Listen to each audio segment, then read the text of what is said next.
उपन्यास में लगा था। मेरा उपन्यास अभी आया है मैं भी भारत नाम से, और वो पसंद किया जा रहा, काफ़ी लोग चर्चा करते हैं उसके बारे में। एक लंबा सफ़र रहा उसको लिखने का भी, पिछले 5-6 सालों से मैं लिख रहा था। मेरा जो दूसरा उपन्यास था तेरा नाम इश्क, उसके बाद मैंने इस टॉपिक को चुना था जो कि नक्सलिज़्म पे था। और हम चाहे गज़ल लिखें, कविता लिखें, तो हमारे बीच में समाज का आना भी बहुत ज़रूरी है। प्रेम पर कविताएं भी लिखी जाती हैं, हम पढ़ भी रहे हैं, मैं भी खुद भी प्रेम पे बहुत कविताएं लिखता हूँ, वो भी एक हमारी भावना है। समाज में प्रेम की ही कमी है, इसलिए हम शायद प्रेम पे ज़्यादा लिखते हैं। जब हमारी कविताओं की शुरुआत होती है, गज़लों की शुरुआत होती है, तो प्रेम पे ज़्यादा फोकस होता है ज़्यादातर लोगों का, और मेरा भी ऐसा ही रहा है। मेरी शुरुआती, मैंने बताया जैसे कि मेरी जो शुरुआत है हालांकि कविता से ही हुई है, और आप में से कुछ लोग क्या अब तक कहानी भी लिखते हों, उपन्यास भी लिखते हो, मुझे नहीं मालूम है, कि मुझे ज़्यादातर जिन लोगों को मैं जानता हूँ वो ज़्यादातर गज़ल पे और कविताओं पे काम करते हैं। और जैसे मैं, मेरे अनुसार, हालांकि गलत भी हो सकता है, कविताएं को मैं बारिश मानता हूँ, कहानियों को मैं नदियाँ मानता हूँ, और उपन्यास को महासागर मानता हूँ। तो इन तीनों का वजूद अपनी अपनी जगह है। पर्सनली ये लगता है उपन्यासकार होने के नाते कि उपन्यास में मैं ज़्यादा अच्छे से अपनी बात कह पाता हूँ, डिटेल में कह पाता हूँ। जैसे हम कविताओं में बहुत छोटे में बहुत बड़ी बात कहते हैं, तो उपन्यास में और भी बड़ी बात कहते हैं। जैसे मैं भी भारत का मैं थोड़ा सा बताऊंगा, फिर मैं कविताओं पे आऊँगा, ज़्यादा समय नहीं लेना चाहूँगा आपको। बात भी करनी चाहिए आपस में, हमें एक दूसरे से सीखना भी चाहिए, और मैंने भी बहुत लोगों से सीखा। मेरे सफ़र में मेरा कुछ नहीं है, उन लोगों का है जो मेरे साथ रहे हैं।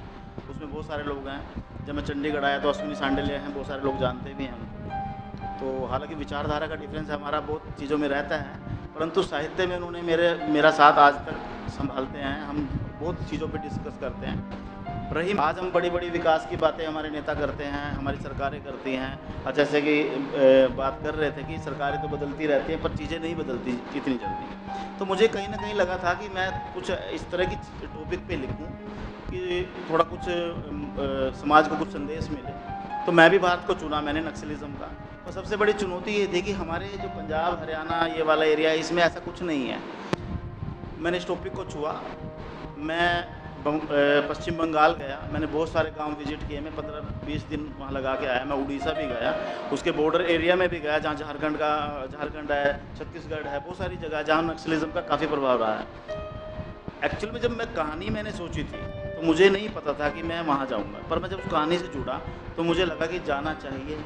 हमें अपने लेखन से जस्टिस भी करना चाहिए।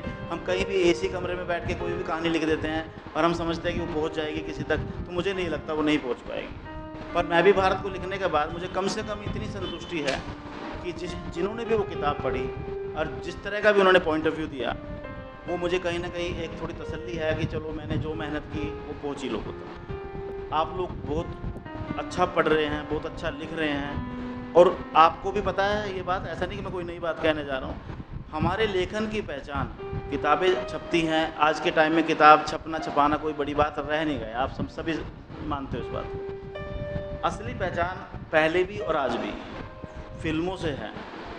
साहित्य को पहचान जब फिल्मों में कोई, मतलब आपकी कोई कविता किसी फिल्म में आ जाए या गीत किसी फिल्म में आ जाए, आप एक दिन में दुनिया के लोग आपको जान जाते हैं। किताबें 1000 लोग पढ़ेंगे, फिल्में एक दिन में ही, पहले जिस दिन रिलीज़ होती है ना फिल्म, उसी दिन ही लाखों लोग देख लेते हैं उस फिल्म को। लाखों लोग किताब नहीं पढ़ सकते, ये प्रैक्टिकल, ये सच्ची बात है।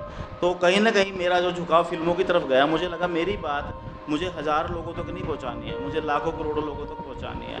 और हम सब राइटर्स जितने भी हम लोग बैठे हैं, मेरे से बड़े हैं छोटे हैं, उनको मैं यही कहूँगा कि अपनी चीज़ों को प्रोजेक्ट करना चाहिए, कोशिश करनी चाहिए। रास्ते निकलते हैं, मैं भी रखनी चाहिए हम लोगों को कि हम अपना लिखा पहुंचा सकें ज़्यादा से ज़्यादा लोगों तक, तभी फ़ायदा है लिखने का। और मुझे फिर कहूँगा कि उपन्यास कहानी से कविता की महफिल में लाने के लिए सबसे ज़्यादा शमशेर भाई का धन्यवाद, क्योंकि इन्होंने मुझसे संपर्क किया और एक भाई होने के नाते इन्होंने मुझे बड़े प्यार से बुलाया, और बाकी सभी का धन्यवाद।